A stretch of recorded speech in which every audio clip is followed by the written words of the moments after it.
Florida to work in school gardens. And I would be lying if I said I was not nervous because I am not a plant person. I do well to grow my house plant, and sometimes that doesn't work out well for me.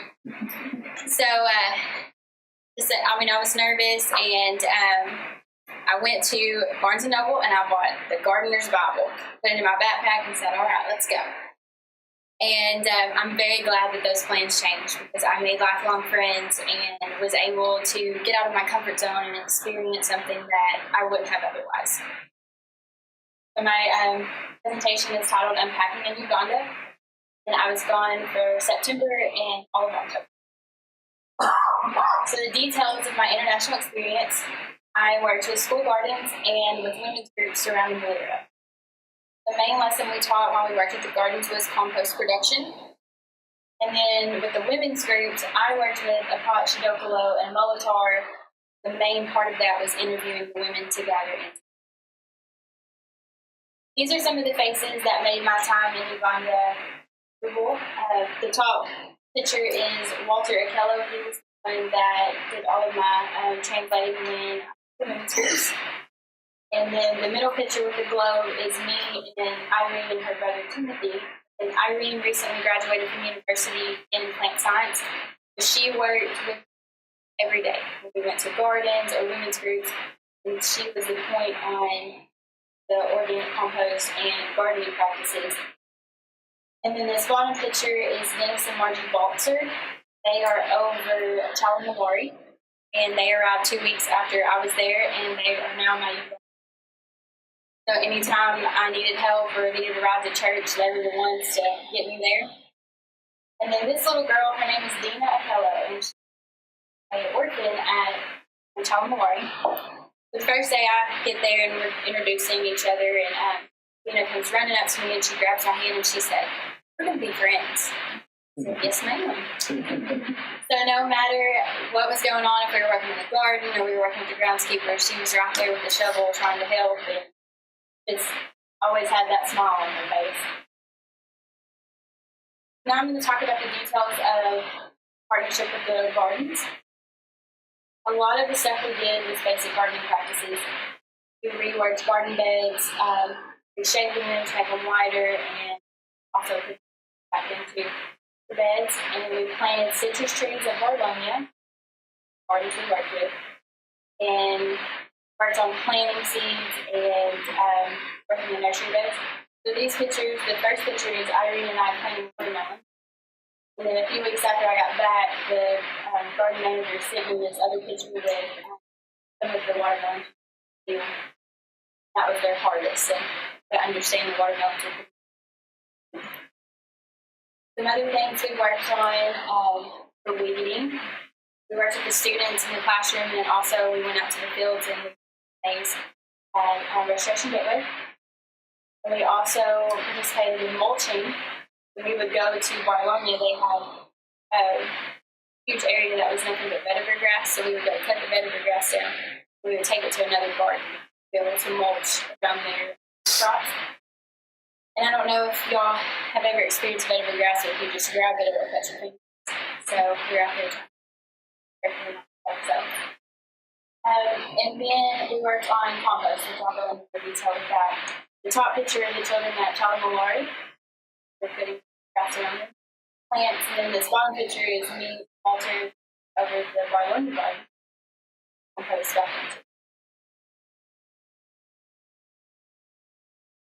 So when we made compost, there were certain steps we had to follow. The first step was probably the most difficult, which was finding the place for the pits.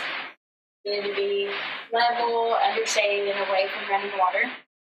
A lot of the gardens were away of running water or no shade, so it was difficult to find the right place to put these.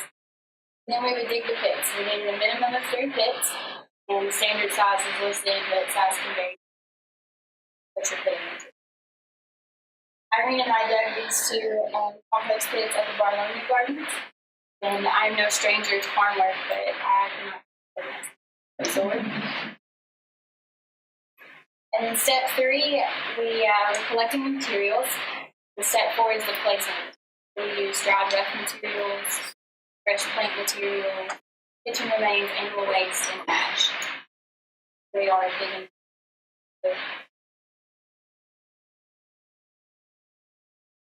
Here's some pictures that I used in my blog.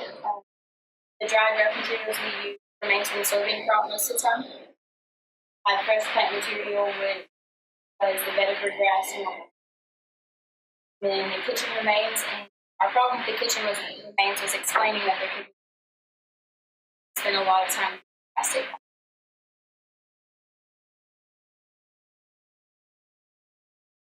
And then we would add animal waste.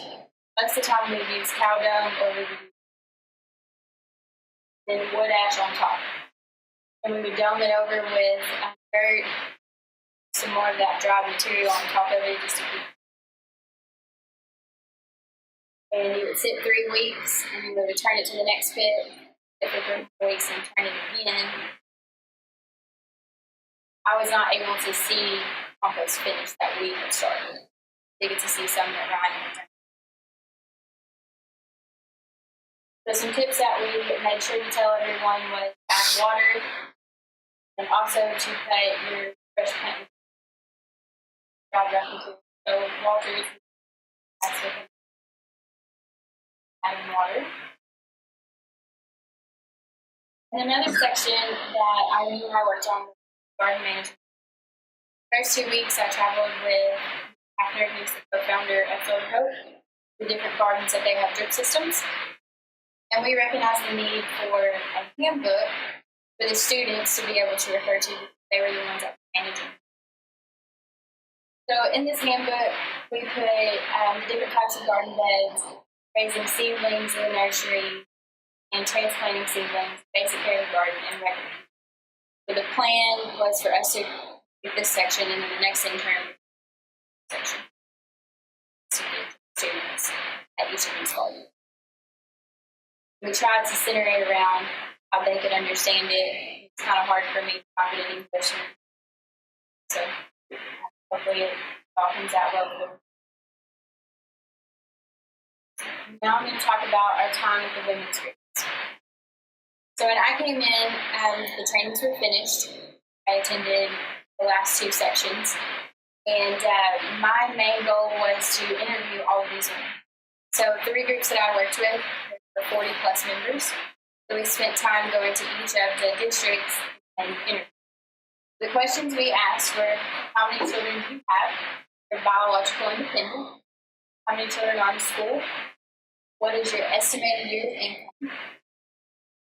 Is your income from agriculture, leverage, or loan? Other business? And do you own livestock? If so, how many? And the answers to these questions were very shocking. And many of the women had more children than biological children. And the main reason that they were there trying to figure out how to save money and participate in loans with their children. There are countless stories from moms and grandmas about having to decide which children you send and which children stay at home, having to pull your kids out of school because you don't have them. And then having kids sent home till the day of saying that.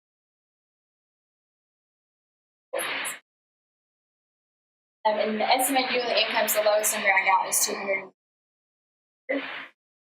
That's kind of varied. And then most of the individuals did agriculture and leverage and loan. However, there were a few that were tailors or stores or their husbands. And then livestock numbers, they all fluctuated. There were a few that livestock and some that cattle was kind of scarce. These answers to these questions also helped Alexa with really often. As I said earlier, this was for us to gather information so they can track the progress of the group throughout the year. See if it's making a difference where they need to. And these are the women at the Potts district that I had asked before I left that I could have a picture of everybody, and they all lined up before I could even get. Very excited to have the picture. So now I'll show you some of my favorite snapshots from Uganda. Took over 2,000 pictures. So we got to visit a piggery at Northern Hope, which is right up my alley. And it's very interesting to see that there's not much difference between the facility they have and hobby farm. Some of these pictures, over there in the far corner, I'm planting citrus trees at Auditorium. There are over 30 trees throughout their gardens. And in the top picture, we were finishing up the training. Kirk was in the middle, and he took tape and he rolled it up into a ball, throwing it to people and asking questions. I remember playing this game. And you could tell that when the ball was thrown, people would get out of the way. Our picture is me harvesting a carrot. So as I said earlier, gardening is not my specialty, is raised in the garden. So I wanted to harvest a carrot. So I got to do that my last day at Manure. So I grabbed my carrot up and in this bottom picture, this was the first week I was there. And one of our friends felt ill from there to local clinic. And this little girl comes out of clinic. It's her exam. Grabs my hand, starts rubbing my hand. You know? And she's just a gibberish grabber and saying, her mom comes out and she goes, "Oh, I don't know what I'm going to do with her. She's fearless." That's one of my favorite pictures. So here's just a couple of pictures from our times on the safari. And we had a chance to go on a boat tour. There's some children from the local children's church, and I was able to pass out the blue cows to them. But unfortunately, they all scattered the property. They wanted to go show their friends. So this was my first international trip, and my mother was terrified. And we had a list of questions a mile long. She wanted to know if I needed to leave, how I was going to get to the airport. Spent a month trying to calm down. So one of my relatives suggested I take mom-on-time pictures. So we would stop on the side of the road and take pictures and had a good time with that. So the first picture is me and Sunflower Field. We passed numerous. The pictures do not do justice. Drive down this little dirt road and have nothing but sunflower. And then this is my first day at the Barlonia Gardens. I didn't quite know what's going to happen. So they wouldn't let me get too close, but by the end, I took another picture there. And then the top picture, you can't really see, but there's a warthog. When we went to the safari, there were all these people picnicking. These warthogs were in between them trying to grabs. So I told Irene, I was like, this would be a great picture of my mom. So we tried and tried to get close, and that's as close as we could get. And so right after this picture was taken, one of the warthogs snorted and ran towards us, and Irene pushed me towards the warthog and ran off. But I got the picture. So in the middle is me and Walter after we finished after we crossed the street. The final picture is me on boat in the Manure. Doesn't seem like a big deal, but I'm definitely afraid of water, especially crocodile infested water. But I got on the boat, and on the other side of the picture, the waterfalls we went to see.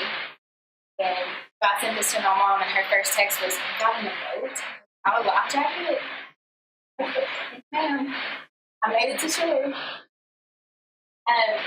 It's hard for me to explain my experiences.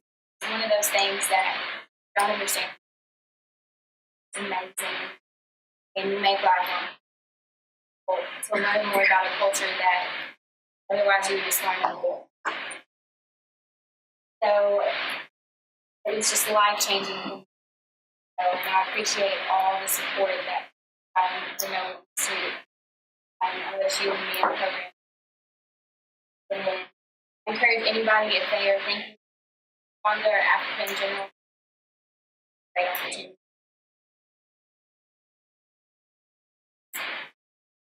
In my presentation, do you have questions?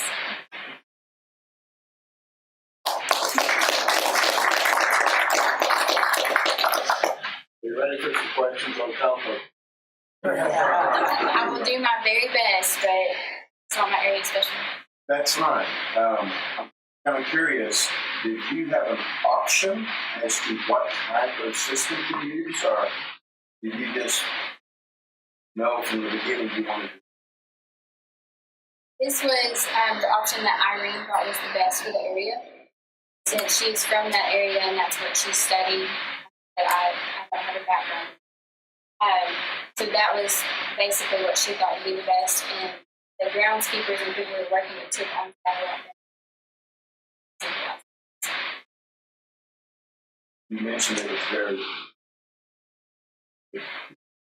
I guess I could say very, very physical exercise for you, and you couldn't move the next day. I was thinking initially when you did that, maybe you did it because you wanted to stay warm or you took the water. Wasn't sure, but most folks, when you do it here, it's on top of that. You don't have to get it. But that's not a common practice. You pile it up in a pile, makes it modular type of thing. There was one school garden that did that.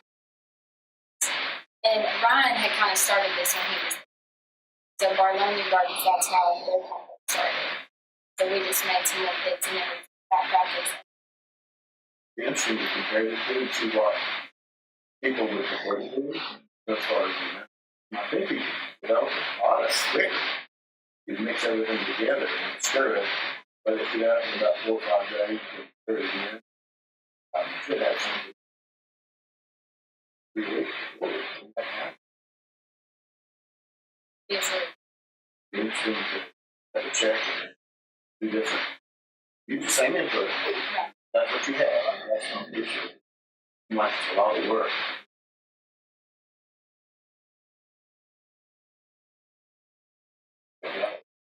I don't know. That's why. People work hard. That's what the kids are for. It's not to surround us. People work hard.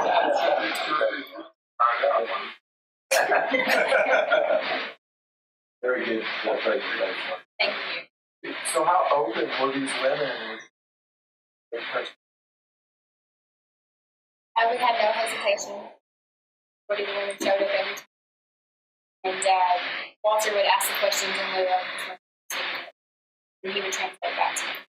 A lot of the times the husbands would come as well because they wanted to get to know.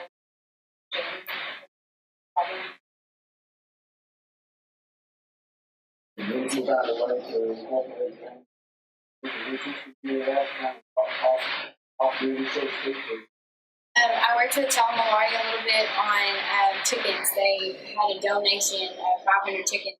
Showed up one day. They didn't have a chicken house. And they stuck them in one of the rooms for the kids. And there was no kids in there. And I helped them to kind of figure out what kind of chicken thing. And then before I left, they just started on it. I think there was a picture you could kind of see in the background of the chicken house. And now the chickens are there and the kids are coming there.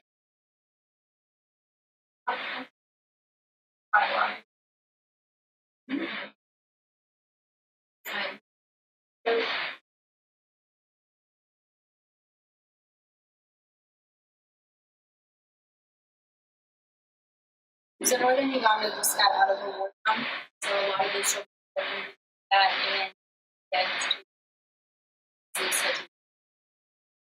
so either they were relatives or they were.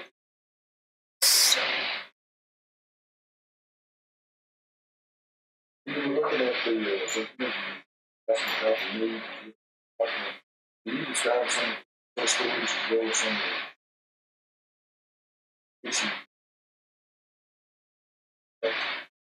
At this point, we were just interviewing because the training had started. So we were just gathering those questions. So I don't know if there have been improvements since then. So we get some question stall.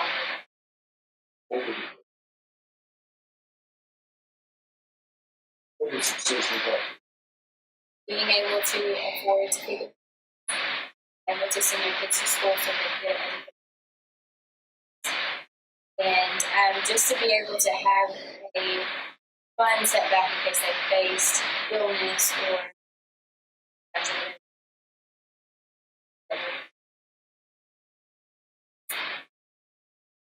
What happened to your training hand? Well, before I left, Irene and I were working together, and she wanted to take my book home to write some information. And I told her, I said, Irene, if you want this book, you just tell me thank you. Right? And she was so happy to have the book. I left it with her. You see, look like little pictures that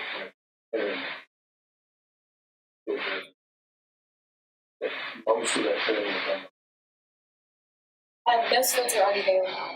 There was a drip system. You said you were cutting it. Oh, yeah, yes, sir.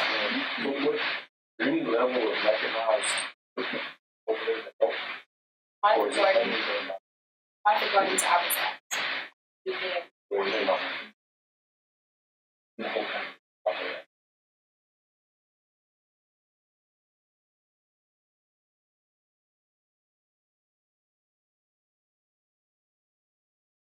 You know how much tuition is per school? I'm not sure on the exact numbers in a private school, but I'm in 3 semesters, and their semesters range US level. That was for the private school. You said the women was assignment for financial. The loans coming from how's that playing? The loan and savings training were teaching me about loan and savings. There was an initial funding. I believe it was through Hope. Right now, it's really that savings.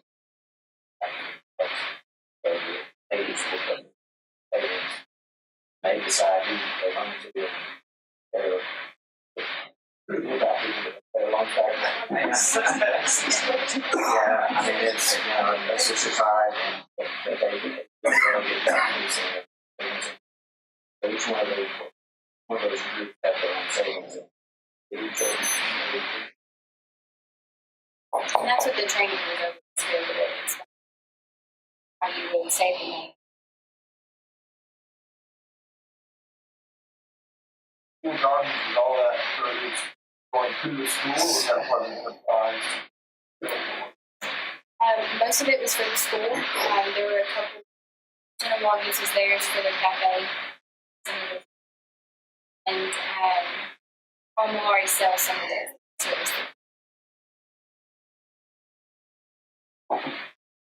What are your plans now?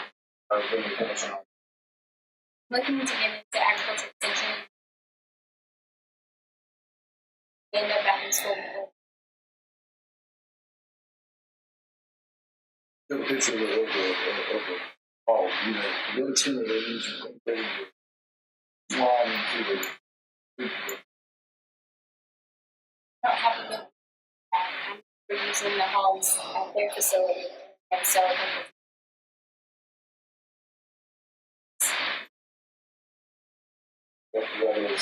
what is done. It's that this is probably it's very well. Hotels.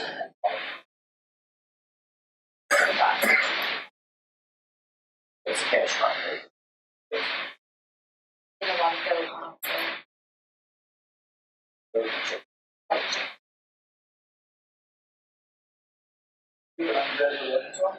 Arkansas State, yes. Well, I have a bachelor's in animal science, and I decided that I wanted to get a master's degree, and I like to travel, and I love culture, so I Googled agriculture. And OSU popped up, and A&M popped up. And I've always applied, and okay.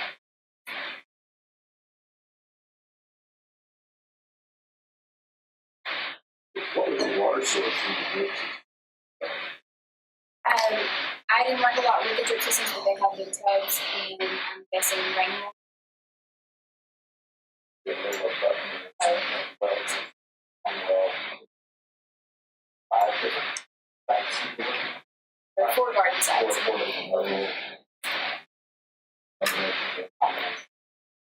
But Ryan was just leaving, and he worked a lot with the drip system, so when I came,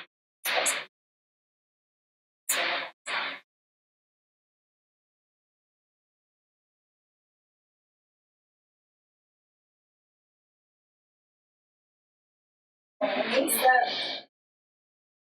definitely interesting. Would you recommend, I guess you said you would recommend to others, and would you say that the experience of not getting to do what you thought you were going to do was better?